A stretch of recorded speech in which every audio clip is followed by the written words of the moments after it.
Hello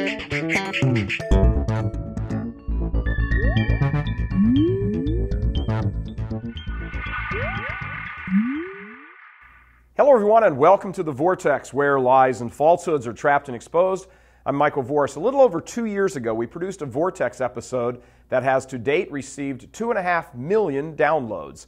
It was about Obama and his attack on the Catholic Church. We've attached a link in case you either haven't seen it yet or would like to view it again. In that Vortex, we talked about how Obama would have to go after the Catholic Church eventually because it is the greatest single obstacle he faces in his plan to march America right down the road to socialism. Well, more than 2 years later, this is exactly what he is doing. Everything this man is doing in office is ripping at the very fiber and marrow of Catholicism. His love, note the word love, for abortion is without parallel. Remember that as a state senator from Illinois, he was in favor of murdering the child even if the baby survived the abortion.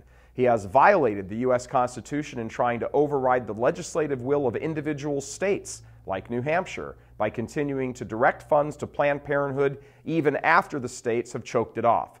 His Justice Department, Justice, is going after the state of Indiana for the same thing. In the intensity of the budget debates and stopgap funding measures, he has refused to budge on the question of cutting off funding for his murdering pals at Planned Parenthood. With the U.S. drowning in nearly $15 trillion of debt, much of it which he is directly responsible for, he is dogmatic in his demand that the child murdering industry continue to receive federal tax money. He has exported abortion to other countries at a rate that would make Lucifer blush. He has expanded embryonic stem cell research, again using U.S. tax dollars. He has launched a massive pro-homosexual public relations campaign from the Oval Office, which has never been seen before. He nominated a woman whose lesbianism is an open secret in Washington to the U.S. Supreme Court. He has appointed active homosexuals to some of the highest posts in the executive branch in record numbers so that their agenda of polluting young minds in grade schools can move ahead full steam. He has continued his gay agenda by overturning the don't ask, don't tell policy of the U.S. military. He has betrayed his oath of office in flat-out refusing to defend the federal law DOMA, the Defense of Marriage Act, which makes the only federal definition of marriage as that between one man and one woman.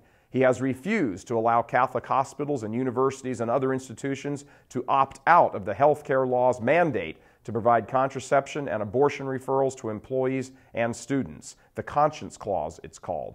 Even Obama cheerleader Father Jenkins of Notre Dame, who appeared enraptured with Obama as he fell all over himself welcoming him to Notre Dame's 2009 graduation, has even said this is unacceptable. The list just goes on and on. These are just some of the more outlandish headlines. We said it then, we'll say it again. Obama's agenda is evil. He is wrecking the economy so as to extend government control over it.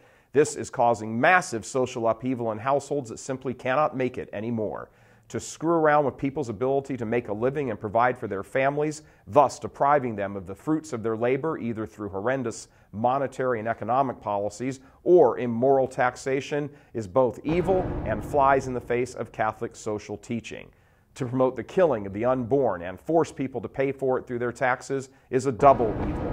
To advance the perversion of homosexual sex as though normal through social engineering in societal institutions like education and the military is evil. To attempt to raise it to the same level as traditional marriage is evil.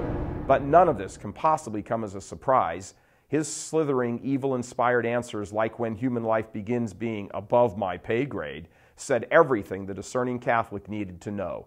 Too many Catholics, because they have been betrayed in their faith by modernist Catholics, have accepted Obama as a viable candidate whose policies are nothing more than a mix of some good news and some bad news for the church, just like any other politician. They are not. Whatever bone he throws out to the more liberal or Pollyanna naive Catholics like immigration reform, you can rest assured those are only serving his purposes, which in the end are evil. The man promotes sodomy, murder, government theft. He is a consummate liar. There is no way in Hades this man can be supported by any Catholic, despite the overwhelming presence of the traitorous ones he has in his administration. Believe it, he has a master plan, always has had, and at the top or near the top of the list to enact that plan is the sidelining and marginalizing of the Catholic Church. Nothing has changed in the past 2.5 years, except he's gotten and continues to get much closer to his goal. The Catholic opposition to this agent of evil has to become absolute. God love you. I'm Michael Voris. Please help us keep delivering these kinds of messages that so desperately need to be heard and acted on. Join RealCatholicTV.com today as a premium subscriber. Become immersed in the faith established by Jesus Christ. The Catholic Church is the only hope against evil because that is its God-given mission. As our Lord said, apart from me, you can do nothing. Join RealCatholicTV.com today as a premium subscriber and come to learn and love Christ more deeply.